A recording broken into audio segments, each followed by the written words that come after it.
ఇంకో ముఖ్య విషయం కూడా మీడియా ద్వారా ప్రభుత్వాన్ని అడగాలనుకుంటున్నాం. నిజంగానే మాకు అర్థం కాకే చంద్రబాబు గారిని అడుగుతున్నాం. ప్రజల సమస్యలపై పోరాటం చేస్తే ఆంక్షలన్నీ కాంగ్రెస్ పార్టీకి మాత్రమేనా? మేము రాజధాని మీద పోరాటం చేయాలనుకుంటే మమ్మల్ని హౌస్ అరెస్ట్ చేస్తారు. మేము స్టీల్ ఫ్యాక్టరీ మీద పోరాటం చేయాలనుకుంటే మా దీక్షలను భగ్నం చేస్తారు.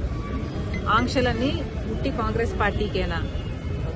మరోవైపేమో జగన్మోహన్ రెడ్డి గారు పరామర్శల పేరు మీద బల ప్రదర్శన యాత్రలు చేస్తున్నా కూడా ఎటువంటి ఆంక్షలు ఉండవా? కారణం ఏమిటి? జగన్మోహన్ రెడ్డి గారు మోడీ గారి దత్తపుత్రుడు కాబట్టి ఆయనకి ఆంక్షలు ఉండవా? కాంగ్రెస్ పార్టీ ఒక్కటే ఈరోజు బీజేపీకి వ్యతిరేకంగా ధైర్యంగా నిలబడి పోరాటం చేస్తుంది కాబట్టి ఒక కాంగ్రెస్ పార్టీ మీదనే ప్రభుత్వం ఆంక్షలు విధిస్తుందా? చంద్రబాబు గారైనా పోలీస్ డిపార్ట్మెంట్ అయినా సమాధానం చెప్పాలి. ఒక కాంగ్రెస్ పార్టీ మాత్రమే ప్రజల పక్షాన పోరాటాలు చేస్తుంది కాబట్టి ఒక కాంగ్రెస్ పార్టీ మీదనే మీ ఆంక్షలన్నీనా?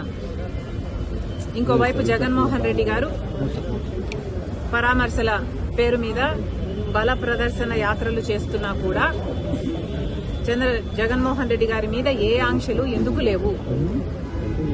ఒకవైపు జగన్మోహన్ రెడ్డి గారు అక్రమ పొత్తు పెట్టుకున్నారు బీజేపీతో, మోడీ గారి దత్తపుత్రుడిగా ఉన్నాడు, అందుకు ఆంక్షలు లేవా? లేకపోతే జగన్మోహన్ రెడ్డి గారి దగ్గర డబ్బులున్నాయి కాబట్టి బల ప్రదర్శన చేయడానికి జనాన్ని పోగు చేయగలడు కాబట్టి, లేదా పోలీసులను కొనుక్కోగలడు కాబట్టి జగన్మోహన్ రెడ్డి గారి మీద ఏ ఆంక్షలు లేవా? ప్రభుత్వం సమాధానం చెప్పాలి. చంద్రబాబు గారు సమాధానం చెప్పాలి.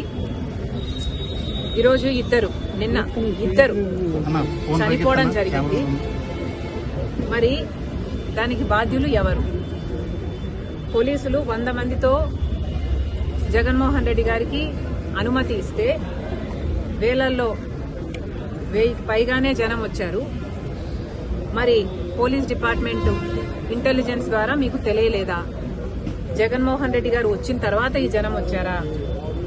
జనం అక్కడే ముందు నుంచే ఉంటే పోలీస్ డిపార్ట్మెంట్ కు అక్కడే ఉండి అది గమనించుంటే మరి జగన్మోహన్ రెడ్డి గారు అక్కడికి రాకముందే ఎందుకు ఆపలేదు?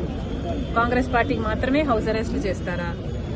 జగన్మోహన్ రెడ్డి గారికి ఏ ఆంక్షలు ఉండవా? బీజేపీ దత్తపుత్రుడు కాబట్టి, మోడీ గారి దత్తపుత్రుడు కాబట్టి, తెర వెనకాల పొత్తు పెట్టుకున్నాడు కాబట్టి, అక్రమ పొత్తు ఉంది కాబట్టి జగన్మోహన్ రెడ్డి గారికి ఏం చేసినా చెల్లుతుందా? ఇద్దరి ప్రాణాలు తీసినా చెల్లుతుందా? ఏం సమాధానం చెప్తారు? జగన్మోహన్ రెడ్డి గారు ఏం సమాధానం చెప్తారు? చంద్రబాబు గారు ఏం సమాధానం చెప్తారు? పోలీస్ డిపార్ట్మెంట్ ఏం సమాధానం చెప్తారు?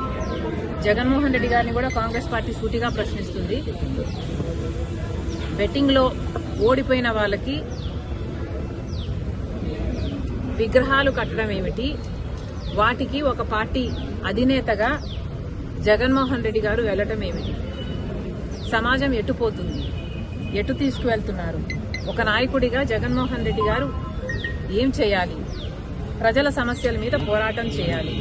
చంద్రబాబు గారిని నిలదీయాలి. సూపర్ 6 ఏమైంది అని అడగాలి.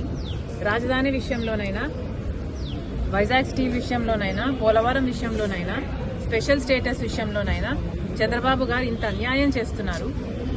మరి ఏమైంది అని ఒక్కసారైనా అసెంబ్లీకి వెళ్లి నిలదీసే దమ్ము జగన్మోహన్ రెడ్డి గారికి లేదు. కానీ ఇలా బల ప్రదర్శనలు చేసి ప్రాణాలు తీసే